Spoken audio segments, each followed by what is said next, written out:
parts. That's the way we like it. The entire car, I have probably about $2,500 in the car. Really? As it sits, complete turbo kit, all. With buying the car too? Yeah. I bought the car for $300 without a motor. Is this the motor that comes out of it normally? No, this is a twin cam. I swapped it. It was a single overhead cam, long gear transmission, and I swapped for the dual overhead cam and then the shorter gear transmission. It's got a Axe 6-puck, Clutch. yeah, ACT pressure plate, ACT clutch. Are these all-wheel drive or is it front-wheel drive? Front-wheel drive. Fail-wheel drive. Internally gated whole set HY 35 out of a Cummins Ram. Oh, really? Is it ball bearing? No, journal bearing. Okay. That's an F-body exhaust that I cut up high. I cut it with a Sawzall and welded it all together. Oh, dude, it's so sloppy. Is this your daily driver? Yeah. I drove it every day of the build. This is the second turbo kit I've done on it. The first turbo kit, I actually drove it to work after mounting the turbo with an open down pipe, and I wrapped a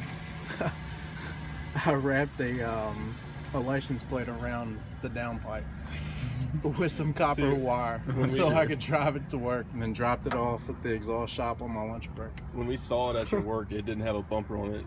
Yeah, it does now. Yeah. eBay bullshit intercooler, bullshit intercooler piping, just CX racing.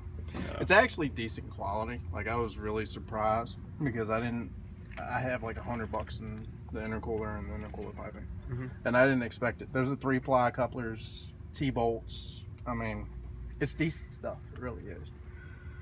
$2,500 though. Yeah, in the whole car, wheels and all. It's so sloppy. Run meth. That's what that line right there is. It's all held together with zip ties, duct tape, and prayers. And prayers. Yeah, it's a fun toy. Surprise shit out of people. What do you do with the ECU? The ECU is actually AEM FIC 6. I got it with the original turbocharger. Got it for $250 from my buddy. He had it on a Scion XP. He had a boosted toaster. So. The injectors are out of a Volvo. The radiators off of a Neon. The hoses are out of an LT1 Camaro. Finally bought an eBay radiator fan. Turbos out of a Cummins Ram, like I said. And I mean, it's just all piecemeal. Works, yeah. 30-pound injectors. I got a 60 mil wastegate on the downpipe, and you probably heard it. Yeah. So it opens under boost. So it's open downpipe under boost, stock exhaust any other time. So that adds to the little sleeper effect. How many pounds are you running? About 15 and fourth gear. It's a homebrew Arduino boost controller. I programmed myself with a Mac valve. So I built the boost controller. It's pulse width modulated, and it's boost by gear. So 5 psi first and part a second, so I can get traction on that first shift. Then it bumps up to 11 in second, because that's about all these tires would take. 13 in third, and then 15 in fourth. And that's about the max of the injectors, which is why I added meth to help supplement. What's the biggest surprise you've given to like a street race? I don't really street race. Really? Nobody takes me serious, so Yeah. I've never actually gotten into a street race with it, because like I said, nobody really takes it serious. Now I'll pull cars and they'll pull back, but never like a 3 honk and go kind of thing. Yeah. I try to stay away from it. I built it just to be fun. And then, like I said, it's a daily driver. I beat the shit out of this car. You haven't had any problems out of it? No. The shifter linkage has really been the only issue I've had with it, and that's a common failure with the Saturns. So I actually fabricated a bell crank assembly and turned it from a cable shift to a rod shift. Okay. And So it's pretty notchy. For the most part, yeah. Is this stock 5-speed? Is it automatic? No, it's stock 5-speed. Okay. Like I said, I swapped for the shorter gear transmission. But yeah. It's all garage built. And did it all. The manifold, the log manifold, is a set of elbows and two T's from like a commercial plumbing place. It's Schedule 80 steel. I say with the injectors maxing out at 15, it's probably putting down, I'd say conservatively, about 250 to a tire. The car weighs about 2,400 pounds. So it's more than enough to surprise people. Oh, yeah. Yeah. The biggest issue with it's traction. And that's why I fabbed up the boost by gear. But, yeah. It's a pretty nice setup, though. Yeah. It's fun for sure. I was playing with the two-step all day today, and I pulled into work off my lunch break, and one of the guys at work's like, "The car was shooting flames." Like, no. So I rolled underneath it and had him sit in it and two-step, and I got a little video of it with my camera, and it's pretty cool. I enjoy the shit out of it. Oh, yeah, that's definitely pretty hidden. The sleeper effect, though. It's my daily driver, so during the winter I will actually jack it up and put snow tires on it. Oh, really? I got like 29-inch snow tires I put on there. So in the next couple weeks I plan on doing that because it's starting to get cold. And from where it sits now, it's on Subaru coilovers because nobody really makes coilovers for them. So I modified a set of Subaru WRX coilovers to fit it. From where it sits now, it's about 4 inches lower than stock. And when I raise it back up, I'm about 4 inches higher than stock. So I have an 8-inch lift on it from where it sits now. All right. It sits good how it is now. It's just low enough that it looks decent. It cleans up the wheel gap, but it's not so low that it drags on everything. Yeah, especially around here. And I prefer a functional car over something that looks pretty. And it's a pile of shit, so it's never gonna be pretty. Yeah. I've gutted most of the interior. I keep the seats in it because it is my daily driver. Yeah. And I have 3 kids, so. They like it. Kids like it, wife hates it. Not surprising. It's got solid motor mounts, it rattles, it's miserable. The coilovers are sprung for a car that weighs 1,200 pounds more than this, so they're super stiff. It rides like a wagon, and the wife hates it. I enjoy it. Well, that's all that matters. Yeah. Pretty much. Were you going inside, or could you start it up? Yeah.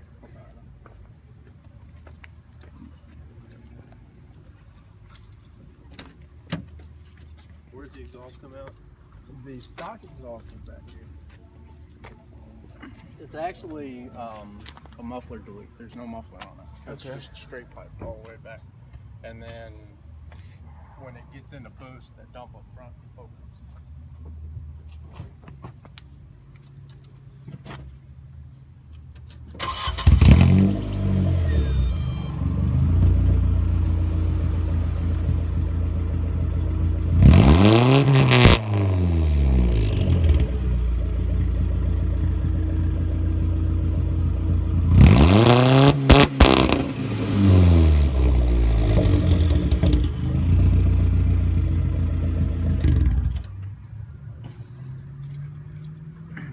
use it. I beat on it every day. It's a stock internal car.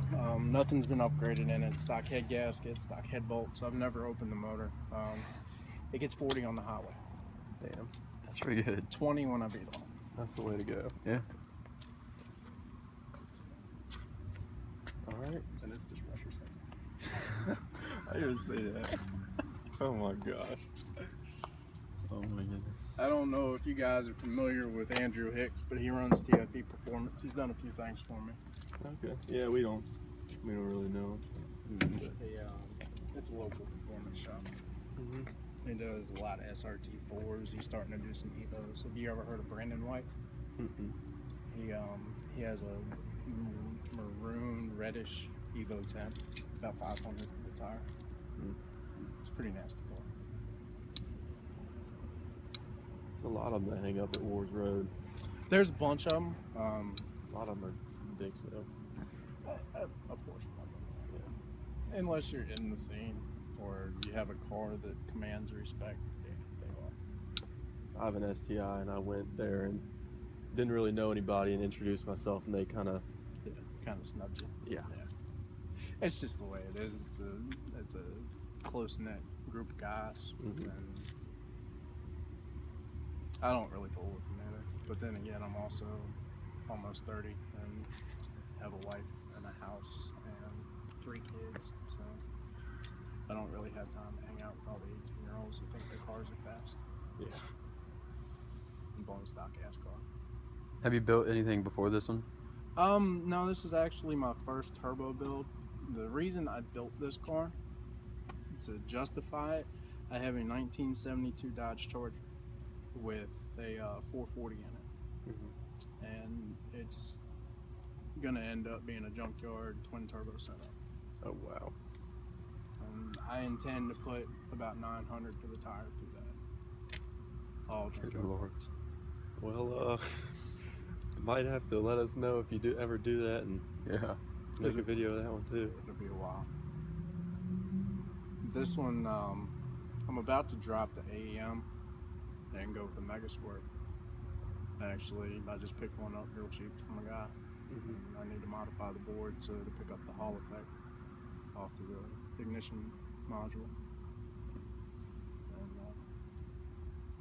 that way I can do flat shift, launch control, all that stuff. One of the drawbacks with the AEM is you're modifying the stock signals.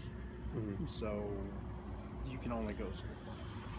You can't completely make a timing map. You can't completely make a fuel map. You're just modifying what the stock PCM puts out. Mm-hmm. So they have to play together in concert. And it's gotten to the point where I want to make more power, and I can't do that with the FIC. Yeah. So I have everything for a forged motor, so forged rods, forged pistons. I got ARP head studs and a nice head gasket. That And you're once about to put on. Well, when I get the money to have it machined, Mm-hmm. that's always the thing. Do you have to Being bore a- that for the forged pistons? No, they're stock board. Okay. It's an 89 millimeter board. It almost sounds like it's cammed though. Mm-hmm. It's got a little bit of a mess. I think I need to change the plugs. My tune's uber conservative, so it fouls plugs pretty easy. And that's the only reason I've been able to make the stock motor live at twice the horsepower it put out originally. Is that running Ridge? I average about 11 to 1 in boost. Tried to lean it up a little bit. The 5 and 6 psi, it's about 12 to 13 to 1. But under heavy boost, it's 11 to 1. Sometimes it dips into the 10. Like I said, it's not a rock solid tune because it's remapping the stock ECU, so it fluctuates a lot with temperature. It is cool as shit though. Yeah. It's fun, and it will surprise the hell out of people. And that's why I left the stock exhaust on it and did the dump, because A, it was cheaper. It was a lot cheaper to do that dump, because I welded it all myself than it would be to take it to a shop and get a full 3-inch mandrel. Yeah. Plus, that makes more noise, makes me happy. And Makes the wife mad. it only opens under boost, so you get that sleeper effect. Mhm. You're sitting at a stoplight, nobody ever know unless you get on the two-step. So they look at the steps. Well, with the people around here, they might as well think it's fake. Something. It's definitely a surprise. Not. It's complete and utter pile of shit. Everything's zip tied and glued. It's complete garbage. I don't know how the car stays together. I really don't. I don't know how it stays together. The mystery of the Saturn wagon. It's fun for sure.